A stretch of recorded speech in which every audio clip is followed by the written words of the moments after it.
Estudo da Palavra. Muito bem, meus irmãos. Eu vou, então, continuar o estudo com vocês aqui. E o estudo de hoje é o Batismo do Espírito Santo, parte 2. Nós estudamos na semana passada a parte 1 do nosso estudo. E hoje nós vamos, então, continuá-lo. Batismo do Espírito Santo, parte 2. Vai tomando nota aí, então. A pergunta, então, continuando esta série que estamos fazendo sobre o batismo do Espírito Santo dentro da série Dons Espirituais. Quais os argumentos que são usados pelas pessoas sinceras para comprovar a sua crença na glossolalia? Ou seja, quais são os argumentos que as pessoas usam para dizer que a pessoa, para ser realmente batizada pelo Espírito Santo, e a evidência de que ela foi realmente batizada pelo Espírito Santo é ela falar línguas? Quais são os argumentos? O primeiro argumento é o seguinte, esse é o primeiro argumento, que as referidas línguas estáticas e ininteligíveis são de origem profética, pois foram profetizadas na Bíblia. O texto usado é o seguinte, é Isaías 28, versículo 11, que diz assim: pelo que por lábios estranhos, olha só, pelo que por lábios estranhos, ou seja, trôpegos, não é? Gaguejantes, podemos dizer assim, e por outra língua falará a este povo. Então vá tomando nota dos textos e vá conferindo depois, ok? Este é um argumento que é usado. Isaías 28, verso 11. Isaías 33, anote e leia depois. 33, verso 19 também é um texto usado, que é aquele que diz assim, ó, não verás mais aquele povo cruel, ou seja, atrevido, não é?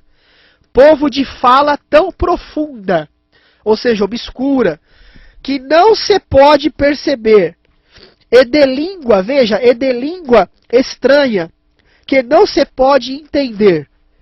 Esses são dois textos usados como argumento de que a maior evidência que a pessoa foi batizada com o Espírito Santo é ela falar línguas. Vamos esclarecer então esses dois textos. Primeiro, a gente sabe que um texto fora do contexto, ele gera um pretexto. E isso todo mundo há de concordar. Por exemplo, tais como as falas profundas, obscuras e estranhas do texto que nós lemos de Isaías 33, verso 19, e os lábios estranhos e gaguejantes que nós lemos em Isaías 28, verso 11, o contexto, na verdade, mostra que ali eram línguas, sabe do quê? Línguas do povo assírio, dos babilônicos também, ou seja, eram povos cruéis, atrevidos, inimigos de Israel.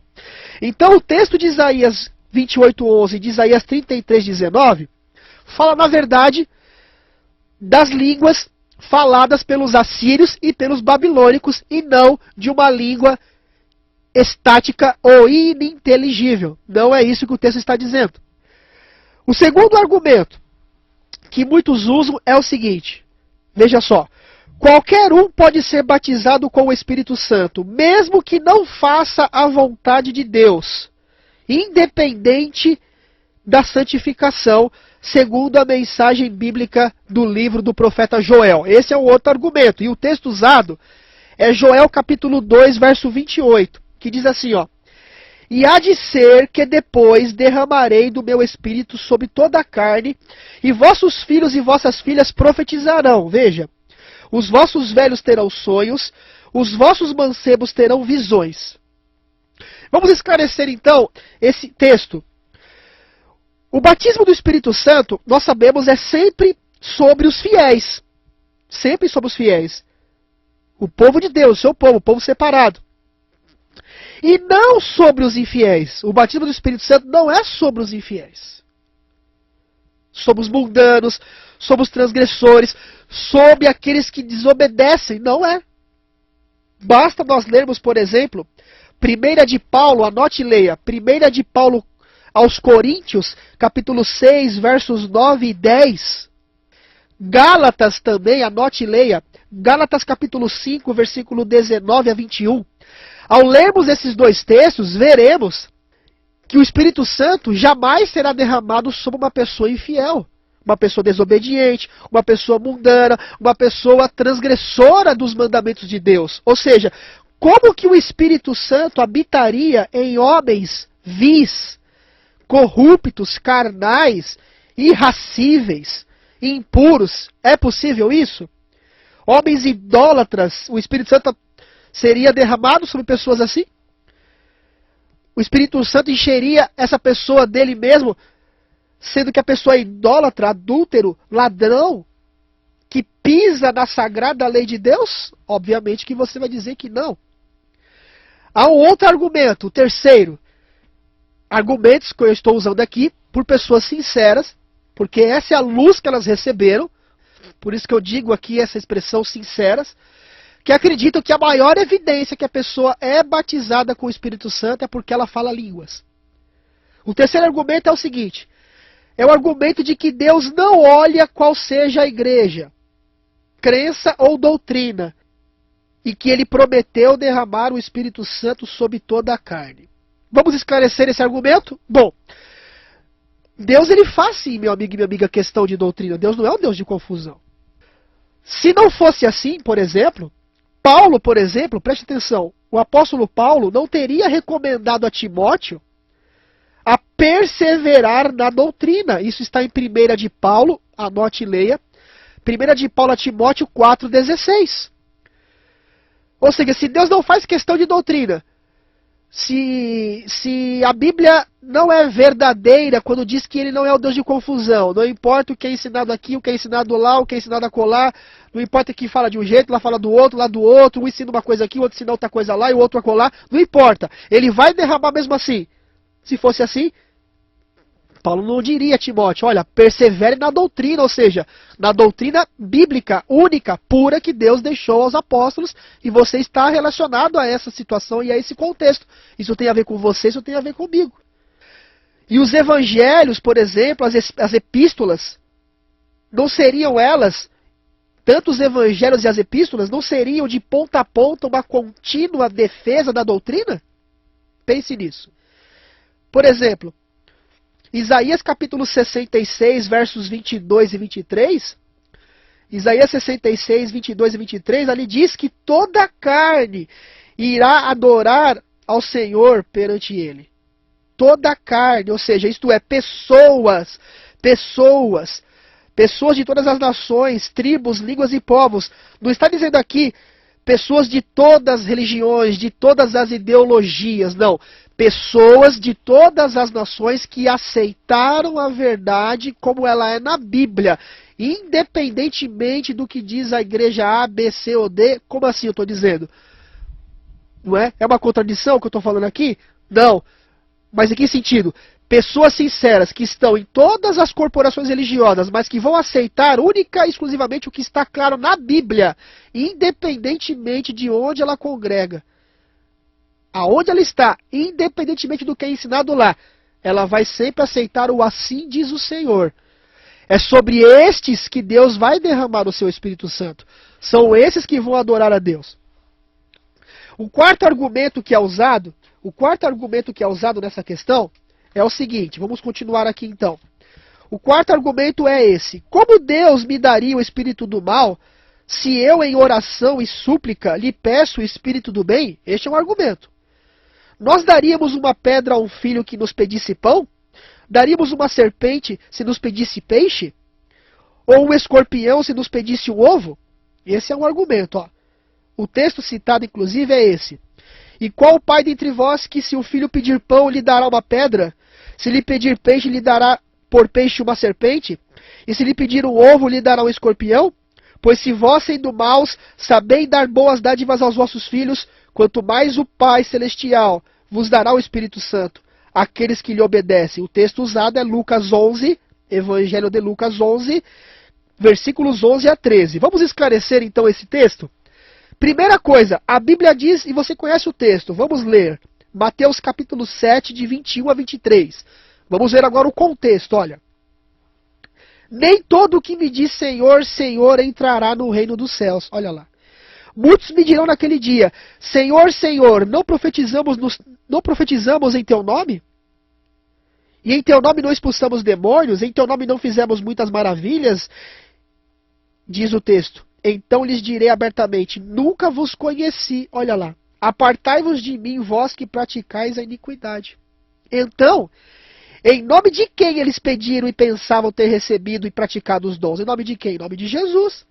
Mas eram o quê? Eram falsos, era um falso revivamento, era um falso falar língua, não tinha aprovação de Deus. Apesar de se julgarem sinceros, mas era um movimento falso. Então, é verdade que quando nós pedimos uma dádiva a Deus, Ele nos dá segundo a vontade dEle, mas existe todo um contexto, e o contexto é o quê? Aquele que obedece, aquele que faz a vontade de Deus, obviamente. Se não estiver sendo feita a vontade de Deus, como é que Deus vai derramar o Espírito Santo sobre aquela pessoa? O quinto argumento. Nós estamos estudando sobre o batismo do Espírito Santo, parte 2. Muitas pessoas sinceras acreditam que a maior evidência de que a pessoa foi batizada com o Espírito Santo é ela falar línguas.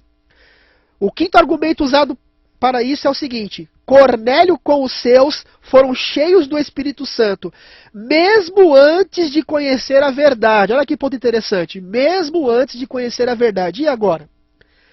O texto se encontra, anote e leia depois, em Atos, capítulo 10, versículo 44 a 48. Atos 10, de 44 a 48. Vamos esclarecer. Primeiro ponto, não era assim, de fato, como as pessoas argumentam. Não era assim. E mesmo que fosse assim, veja, eles se uniram à igreja. Olha a diferença. Mesmo que fosse assim, eles se uniram logo em seguida à igreja. Que desde então, eles trilharam e andaram na verdade. Olha só. Era um homem piedoso e temente a Deus com toda a sua casa. Basta ler Atos capítulo 10, verso 2 e 22. Atos 10, verso 2 e 22, que nós vamos ver isso. Ainda que fosse assim, como as pessoas argumentam, eles se batizaram, se uniram à igreja e viveram uma vida piedosa dali então. Atos capítulo 10, verso 2 e 22 nos dá esse contexto. Ainda existe um outro argumento, que é o sexto argumento. O sexto argumento é esse. A Bíblia fala que Saul foi cheio do Espírito Santo, olha agora, e profetizou mesmo na rebeldia. Isso se encontra em 1 de Samuel, primeiro livro de Samuel, capítulo, vamos ler ali, 19, versículo 23. Primeiro livro de Samuel, 19, versículo 23, que diz: Então foi para a casa dos profetas de Ramá, e o Espírito de Deus veio sobre ele, que caminhando profetizava até chegar à casa dos profetas em Ramá. E agora? Vamos esclarecer esse sexto argumento? Bom, sabemos que Saul recebeu o Espírito enquanto era obediente. Olha só, se você pegar o texto de primeiro livro de Samuel, capítulo 10, e ler dos versos 9 a 11, vamos ver que Saul era obediente a Deus, e enquanto ele era obediente, no momento em que ele era obediente, ele recebeu então o Espírito Santo. Olha o detalhe. Esse é o contexto. Ó. Porém, você sabe a história e o fim dela. Porém, por causa da desobediência, ele perdeu. Aonde está isso? 1 de Samuel, capítulo 16, 14. Leia depois do livro de 1 Samuel, capítulo 16, versículo 14. E você verá então isso. Ó. Tendo se retirado de Saul o Espírito do Senhor, da parte deste um espírito maligno o atormentava. Então, enquanto Saul andava com Deus, ele recebia o Espírito Santo. Enquanto ele vivia na desobediência, era retirado dele o Espírito Santo. E qual foi o final da vida de Saul? Você conhece a história. Ele se perdeu.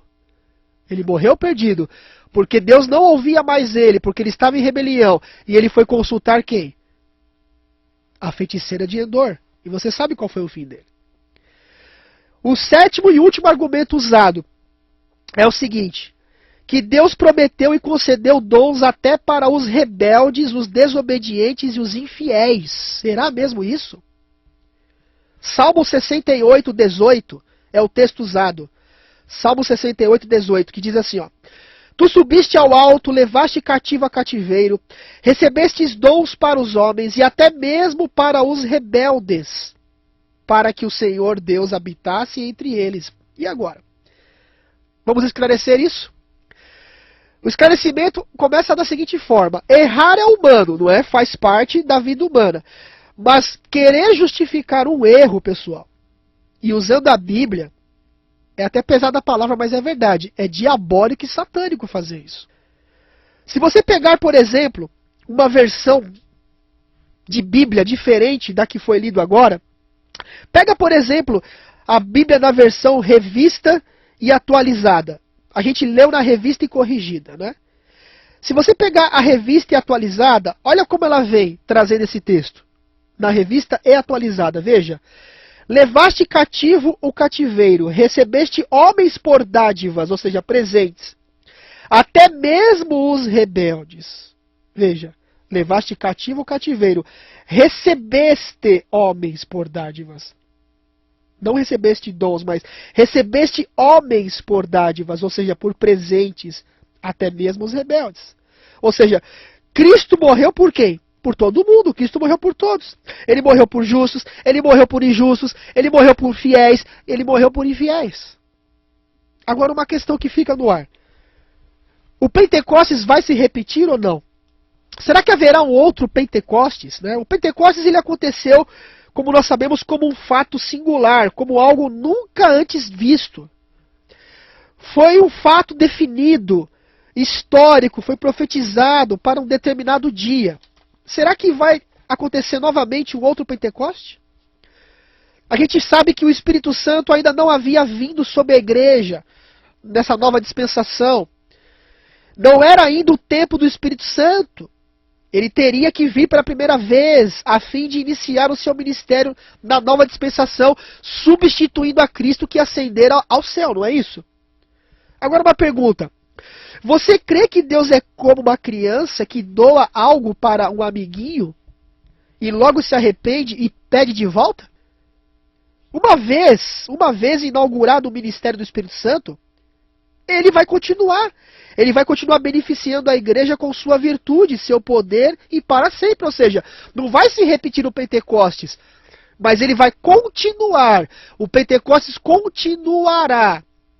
E no fim dos tempos agora, numa medida maior, quando a igreja, cheia do Espírito Santo, refletindo o caráter de Cristo, dará a última mensagem de misericórdia ao mundo, acelerando assim a volta de Cristo. Mas ela vai fazer isso de que forma?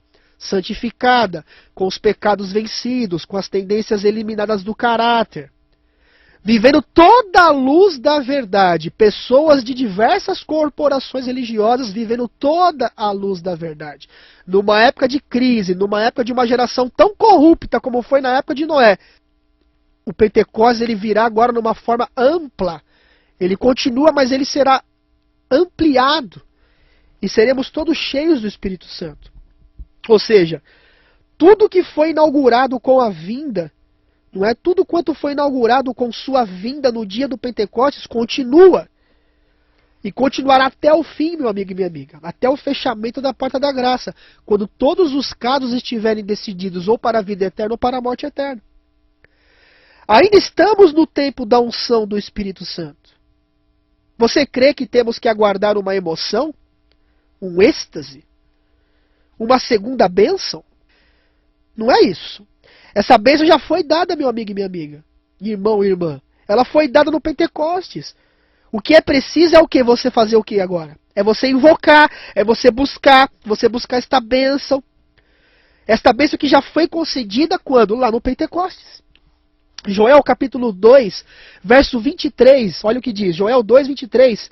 E vós, filhos de Sião, regozijai-vos e alegrai-vos no Senhor vosso Deus, porque Ele vos dará ensinador de justiça, e fará descer a chuva, olha aqui, ó, a temporã e a serôdia, no primeiro mês. A serôdia é a continuação daquilo que aconteceu no Pentecostes, em medida ainda maior. Porque derramarei água sobre o sedento e rios sobre a terra seca. Derramarei o meu espírito sobre tua posteridade e a minha bênção sobre os teus descendentes. Isaías 44, versículo 3. Então, emoção, choro, alegria, transes e chiliques, não é? Onde consta na Bíblia que o batismo do Espírito Santo é para causar êxtase, emoções, transes, chiliques. Aonde consta isso na Bíblia? Onde consta que o batismo do Espírito Santo é para causar transes, frenesis, chiliques, gritaria, pulos e muitas coisas que nós vemos por aí? Não podemos esquecer que a vinda de Cristo será precedida da manifestação do falso reavivamento e precedida da manifestação do anticristo. Em 2 de Paulo a Tessalonicenses, capítulo 2, versículos 7 a 12, diz assim, ó: porque não receberam o amor da verdade para se salvarem, por isso Deus lhes enviará a operação do erro, para que creiam na mentira, para que sejam julgados. Se não abrimos os olhos e os ouvidos para essas verdades, meus amados, Deus enviará a operação do erro e vamos nos perder. Porque o que importa, ouvinte, preste atenção, ainda mais você que nunca falou em língua, e de repente você acha que você é um cristão de escanteio, que está lá, não vale nada. Eu quero dizer para você o seguinte: não eu, mas Deus, o Espírito Santo. Ele diz isso hoje aí onde você está. O que importa não são as emoções que você sentiu. Que eu senti. Mas o que você como igreja e o que o mundo sente quando vê a sua vida. Amém? É isso que importa. Quando as pessoas olham para você, quando as pessoas analisam a sua vida em comparação àquilo que você professa crer, isso é o que realmente mostra ser uma pessoa batizada pelo Espírito Santo. O que importa, meu amigo e minha amiga, é o seu testemunho de vida. É a comunhão que você tem com Deus. A vivência com Cristo que você tem tido. Não as emoções, os chiliques, os êxtases carnais, os transes neuróticos, espamódicos. O que importa não é blá blá blá blá blá blá, ligue, não é pipi, não é isso.